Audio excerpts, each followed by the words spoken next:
Hello, Artemis. Welcome to the Well Vegan Travel Podcast. Hello, Brady. Thank you for having me today. Oh, I am so pleased to have you here because we are talking about Santorini, one of the Greek islands, today in the podcast. And I have known about your hotel for several years now. It's been on my radar, and when you emailed me, I was so thrilled to have an in to ask you to be on the podcast to talk about this incredible destination. But before we get into Santorini as a destination, why don't you tell us a little bit about who you are and how you came to be in the vegan travel space? All right. I'm so happy to be here. I'm so excited. I am local. I was born and raised in Santorini. All my family, we have a long history on the island. Even inside the tourism industry, my grandparents used to have the first tourist shop, my father one of the first restaurants. After I left the island, I traveled a lot. Around 15 years I was traveling and working in hospitality. I've been vegan for 8 years now, since I had my daughter. She was my inspiration. So together with my husband, Joshua, he's also part of Ethos. He's the shy one. So together we wanted to build something, to have a stable life, as we used to work in the cruise line industry. So for us, it was clear it should be a vegan hotel, somewhere that us, the vegan people and non-vegan people, we will talk about this goal we have, feel comfortable saying. Then we will be able to offer all the things we learn by traveling and hospitality and make everybody so welcome. So now we have Ethos, a dream came true. And still after 1 year we are operating, we cannot believe we have it.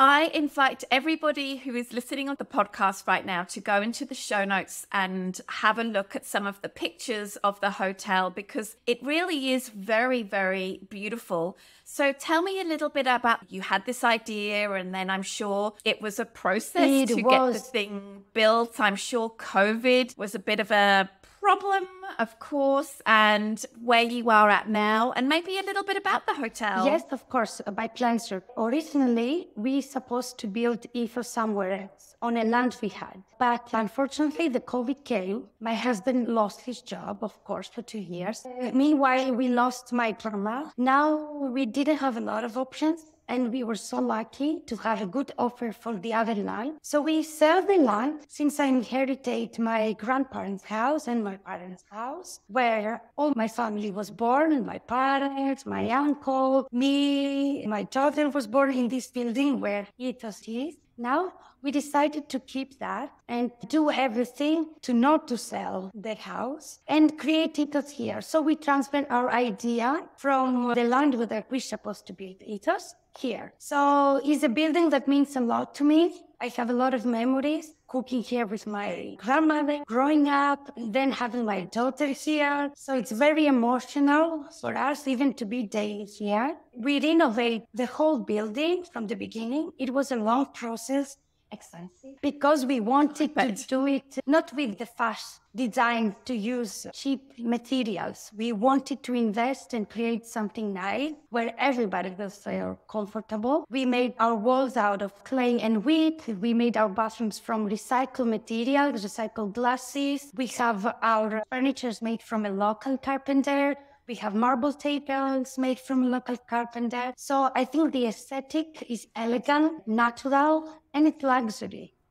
Beautiful. Well, I have not been yet. I definitely want to go, but from the pictures, it is all of those things. So how many rooms does the hotel have? Because you have kind of like a couple of different suites or areas. Am I right in thinking that you're building a second place or something like that? Tell us everything. I'll tell you everything with pleasure. Ethos in the town of the Fira. We are in the middle of the center, very convenient location. Has 5 suites. We have 2 at the ground floor, where I am now, one of them. They are the original building from 1956 and with the style architecture, which we kept. These are the 2 ground floor suites, great interiors, bigger stage. They have, of course, private patios and private hot tubs, all of our 5 suites. Then we have 2 suites on the first floor, the first floor suites as we call it. They're a bit smaller inside, but still very cozy and they have their own character as well. Also, we have our superior suite. We call it superior because it's the only suite that has access on my private garden,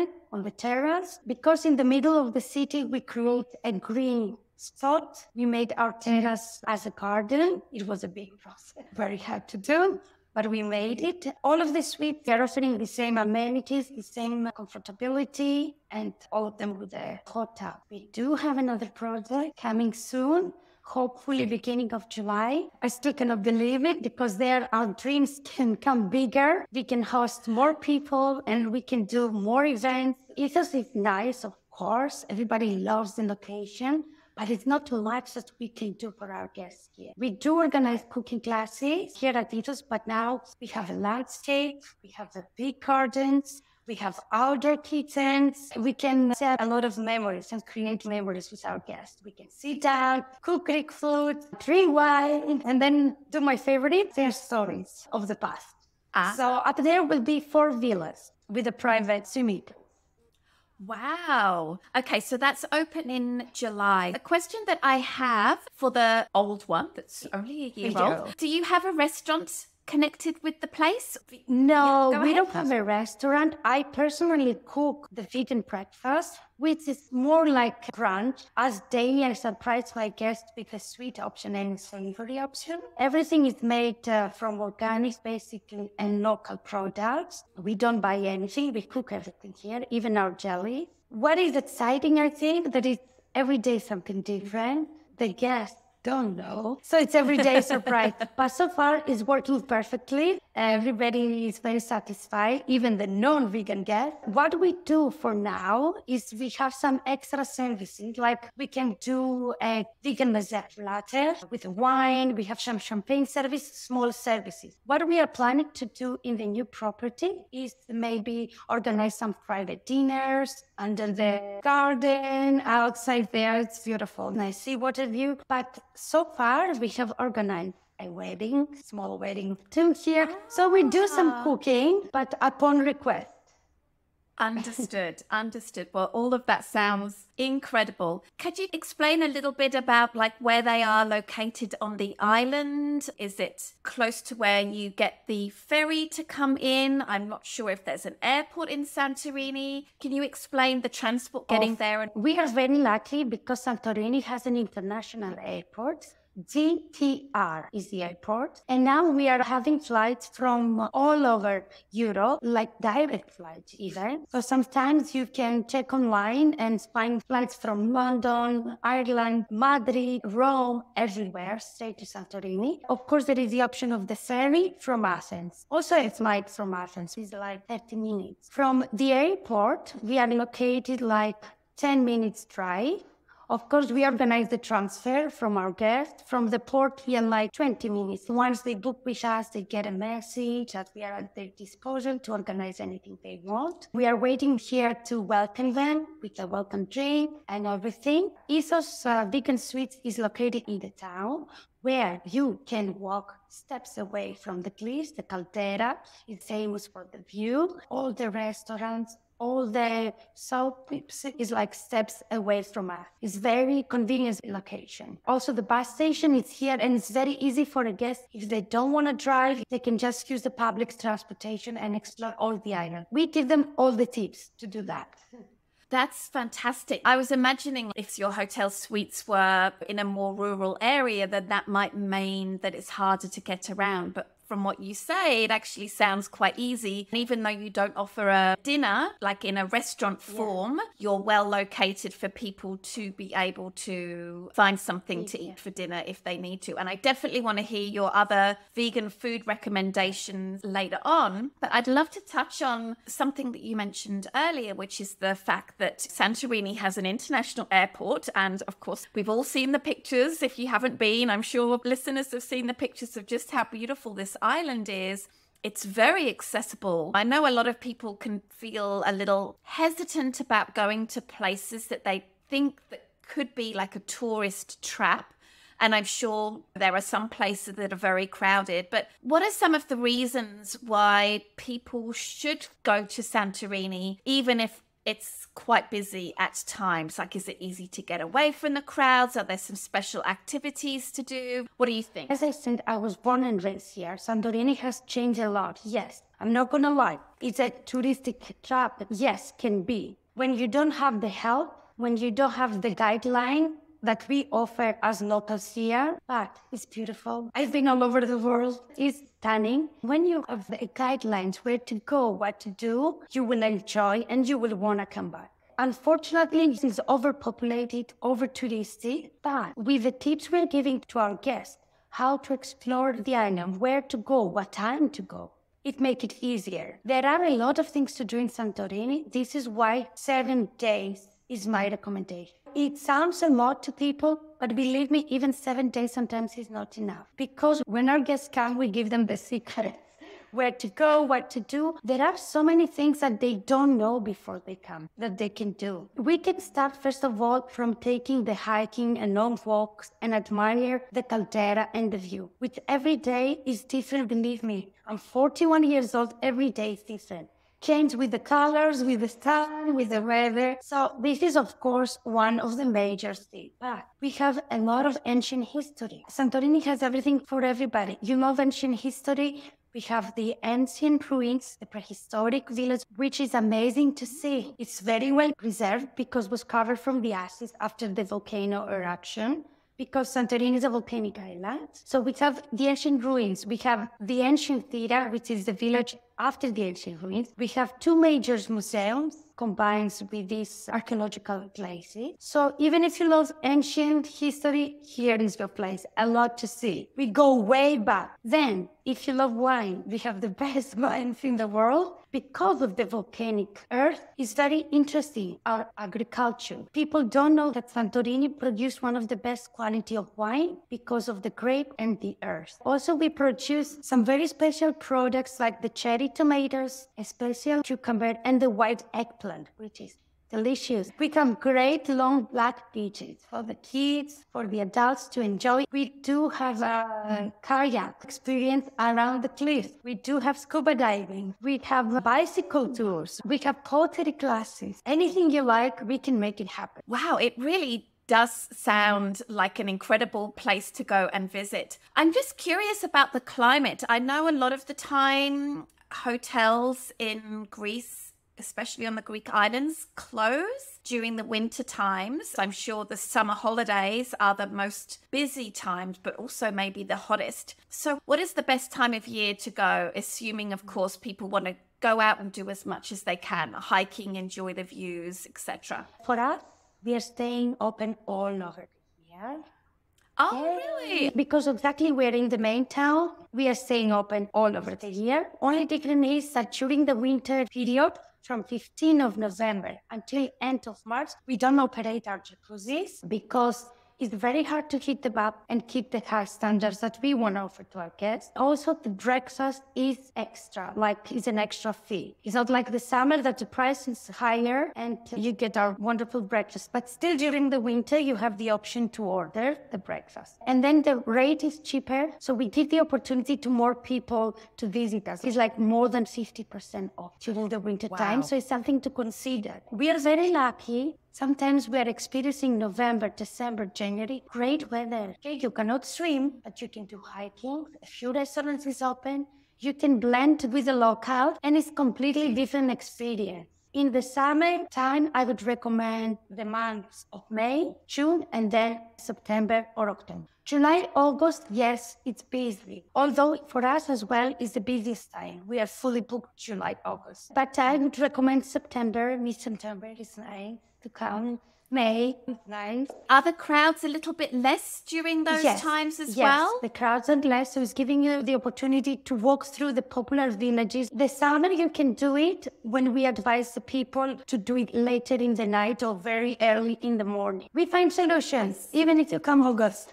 I love it. I love it. I'm very curious because something I really like to do when I'm traveling is to time my visit to maybe something interesting that's going on on the island itself? For example, like some festivals, whether it's a religious festival or a harvest festival or something like that. Are there any special festivals that go on in Santorini throughout the year that people might like to time their visit for? There is no specific time. In August, we have some concerts, like it's a month that we have a lot of live concerts. So you get the opportunity to listen to Greek artists. So it can be interesting. This is during the August period. We have our church when they celebrate most of the time. They do a festivity. They drink wine and they cook. And we are so lucky that most of the times it's vegan food. It can be giant beans or fava. Very rarely something else. Unfortunately, we have a horrible festival because of the fireworks. They pretend that the volcano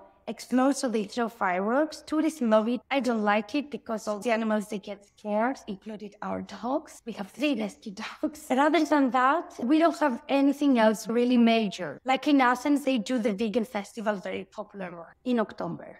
Ah, I see. Okay, that's really interesting. Okay, when people book to stay at Ethos Suites, they come and arrive and you welcome them. What activities can you set up for them so that they can explore the island and maybe get an insight to the culture, the history that might not be possible? You mentioned, of course, that there's a lot of ruins, but sometimes we need help interpreting the ruins, like a guide or something like that. What are some of the activities that you guys could organize for? All right. First of all, I would like to tell you that recently we did one of the check-in and the guest said, "Oh my God, this is the best check-in I ever had." Because for us, when the guests come, we have a driver, he's doing the transfer for us with an extra cost. We communicate very well. So we go pick up the guests and escort them. When they arrive at Ethos, we see how tired they are. Accordingly, we are acting. Also, me and my husband, Joshua, we are very good to see the needs of each guest because of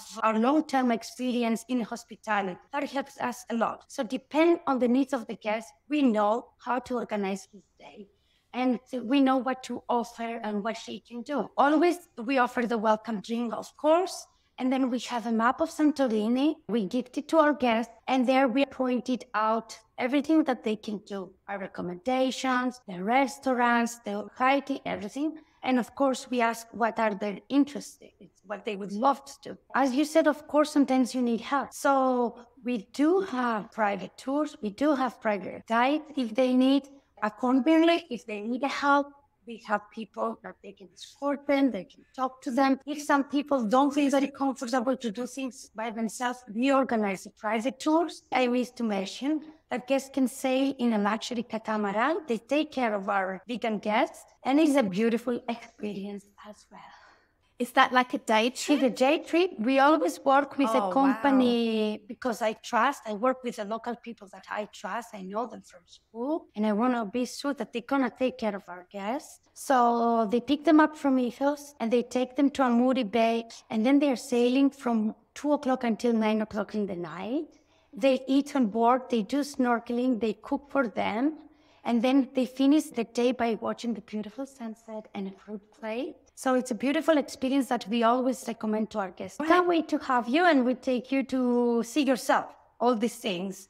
Oh my goodness, Artemis, I love it. And I love the idea of going in the winter time when it's cool, but also less busy. It just sounds lovely. A question I have about traveling in the off season, are a lot of other restaurants closed and a lot of activities, excursions during the depths of the off season? From November, everything mostly shut down. But where we are located, there are a few restaurants that they stay open and you can still find nice local food. Also, the museums are open. The sailing, for example, no, or the beach stay, the kayak. But still, you can do your hiking. You can visit some local restaurants and you can visit the museums. I would recommend October because still the sailings are on. Most of the restaurants are open because some of my favorite restaurants, unfortunately, are open only in the summertime.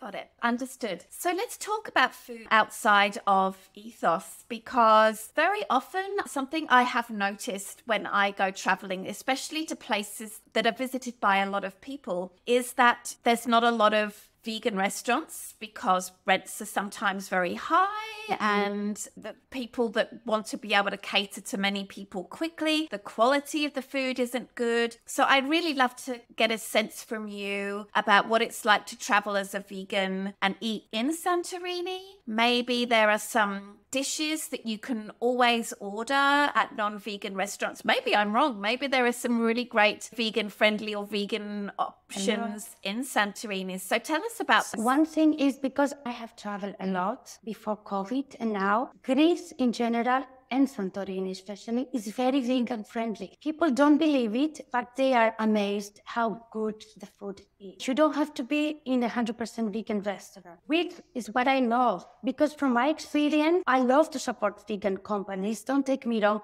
But sometimes the food is not the food I'm used to it. Because what I cook at Ethos, what I cook at home, and what I'm used to is homemade cooked food, not processed food, not raw things, like what my grandma used to cook. In Santorini, as I said, we have a vegan restaurant. We have Five Senses, 100% vegan restaurant with a great cuisine. Rather than that, we have Anigiri. Is one of my favorite restaurants that have their own garden. They grow their own vegetables. They have a wooden oven. They bake their own bread. So it's not 100% vegan restaurant. They have a vegan menu. There are a lot of options that we tell to our guests. Every village they're going to visit, they have vegan options. Also, in any Greek taverna, as we call, Greek local restaurant, you're going to find a few dishes that they're vegan themselves. Anyway, like the famous fava bean, it's yellow. This is vegan and it's great meal with a great nutrition. We have the boiled horta, which is white green. We have stuffed vine leaves. We have tomato fritters. We have eggplants, grilled zucchinis. So many options everywhere. Even vegan ice cream all over the island. Anything you want, you're going to find it. Local Greek food is so good, you don't have to try anything else. Fantastic. So I'm guessing it's just a case of going into a restaurant. I'm sure in a place like Santorini, there are lots of menus in English. It's very easy to ask for what you want or ask if they have anything. Is that? Yes, it's very easy and people now are very used to the vegans on the island. Apart from that, as I mentioned before, we recommend to our guests, you're going to visit the village, you're going to eat there. You're going to meet this person because we know the people. So imagine you come here at Ethos, you meet us, you feel comfortable. Like you go to the other restaurant, you ask for this person, they treat you nice. So any village you're going to go, we have our recommendations. You don't have to struggle. You know in advance what to order. Wow. And 100% our guests follow our recommendations and they're very happy.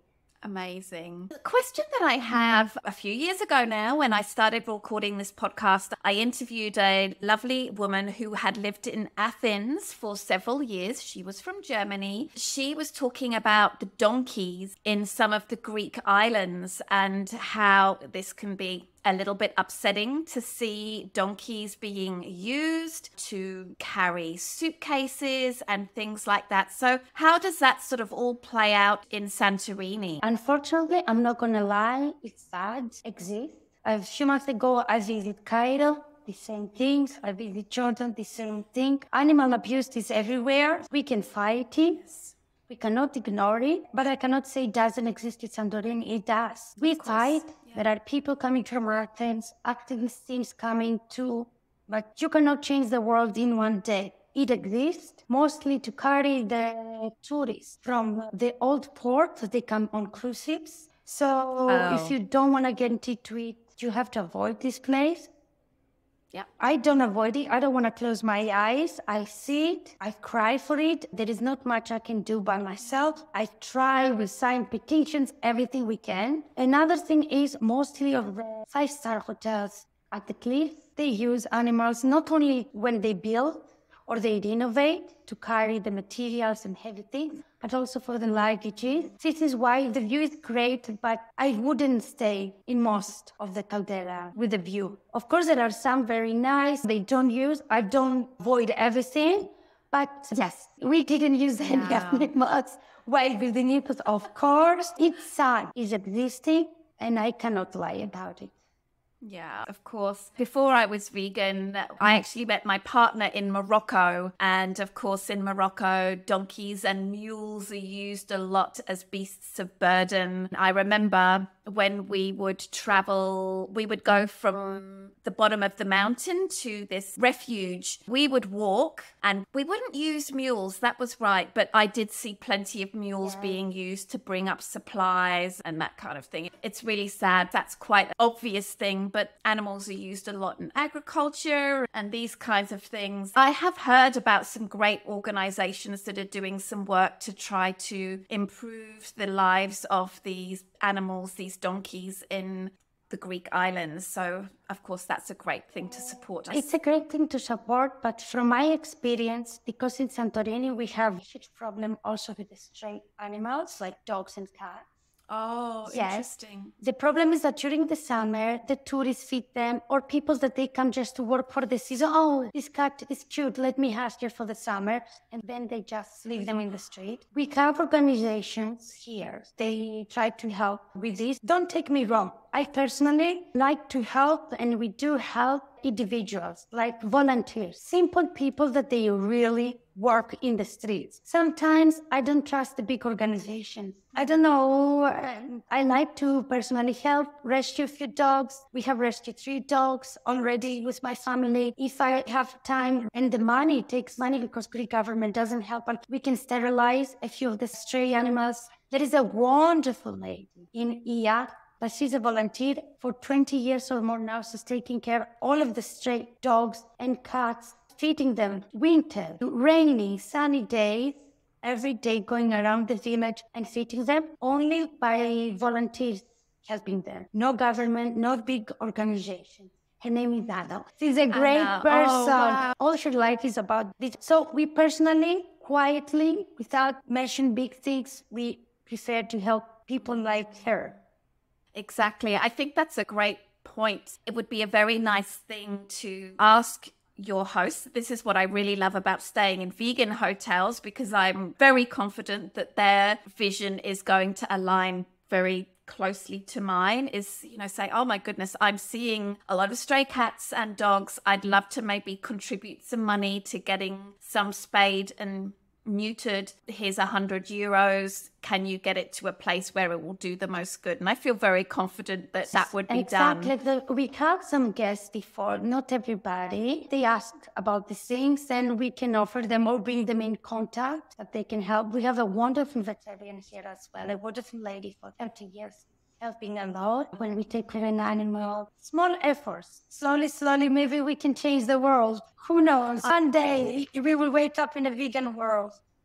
Fingers crossed for that. Artemis, it's been lovely to speak with you and to learn about this beautiful destination and the work that you are doing in this beautiful accommodations that you are creating for vegans and for non-vegans who are interested. Tell us a little bit about how people can keep in touch with what you're doing, how they can book a stay with you in a way that perhaps they're not giving all of their money to booking websites, perhaps booking directly. Tell us that. We have a website. It's ethoslinesantorini.com.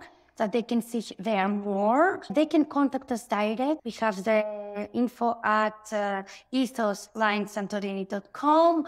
They can send us email. We love talking. We respond very fast. Of course, when they contact us direct, we give a special rate. There are times that I connect with the guest personally, like they can tell me, look, I'm a student, but I want to come. Then I will try my best to accommodate them and give the best rate available. Another thing I wanted to mention, and it's important, I want to say that ethos, it's an ancient Greek word, I didn't want to forget that, means morality. We have ethos not only for the animal welfare and nature, but we have ethos towards our guests. We want to respect them like people, because we know they spend money, they work hard to be here. And we want to appreciate that and embrace it and really create memories for them. And this is the most important for us. And ethos is an experience for anybody that can come. Artemis, talking to you, it's very clear to me that you have a lot of experience in hospitality and just really want to make people feel comfortable. I can tell that you're so professional and that you care so much about this project and helping your guests experience everything that Santorini has to offer. We can't wait to have you anytime. Of course, I love ethos, but I also love people. I love our guests. All right. This has just been so lovely to talk to you. Tell us your Instagram handles before we say goodbye. Ethos Vegan Suites Santorini, and then you can see the Ethos Retreat Imerovigli. We need followers because, you know what? I care so much about people. I spend time talking here. I don't spend time on social. Same. Thank you so much for joining us today, Artemis. Thank you so much for having me. It was a pleasure. Thank you.